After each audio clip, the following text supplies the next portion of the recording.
लोग देख रहे हैं आप और मैं हूं आपके साथ कुमुद। सुप्रीम कोर्ट ने दिल्ली के अरविंद केजरीवाल सरकार को बड़ी ताकत दे दी है। सुप्रीम कोर्ट ने साफ कह दिया है कि दिल्ली में अब अफसरों के ट्रांसफर पोस्टिंग पर दिल्ली सरकार का अधिकार होगा, यानी उपराज्यपाल नहीं, मुख्यमंत्री ही दिल्ली के असली बॉस होंगे। गुरुवार 11 मई को chief justice D Y Chandrachud ने फैसला सुनाते हुए कहा कि यह पीठ सुप्रीम कोर्ट के ही 2019 के उस फैसले से सहमत नहीं है जिसमें कहा गया था कि दिल्ली सरकार का ज्वाइंट सेक्रेटरी स्तर ऊपर के अफसरों पर कोई अधिकार नहीं होगा।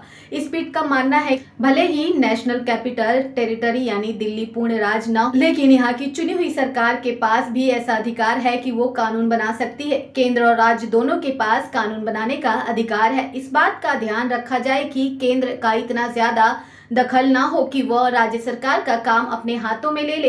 इसमें संघीय ढांचा प्रभावित होता है। दरअसल 1991 में दिल्ली में नेशनल कैपिटल टेरिटरी एक्ट लागू किया गया था। 2021 में केंद्र सरकार ने इसमें संशोधन किया। इसमें उपराज्यपाल को अतिरिक्त शक्ति दी गई। संशोधन के जरिए चुनी हुई सरकार को किसी भी फैसले से पहले एलजी की राय लेना अनिवार्य किया गया।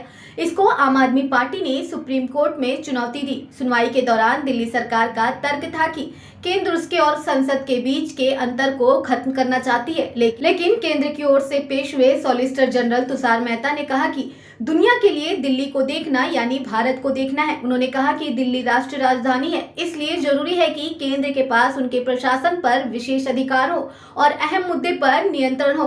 14 फरवरी 2019 को सुप्रीम कोर्ट का फैसला आया, लेकिन अधिकारियों के ट्रांसफर, पोस्टिंग और सर्विस कंट्रोल पर दोनों जज जस्टिस A.K. सीकर और जस्टिस अशोक भूषण की राय अलग अलग थी। सीकर का कहना था कि ज्वाइंट सेक्रेटरी रैंक और उसके ऊपर के अधिकारियों के तबादले का अधिकार एलजी को होगा।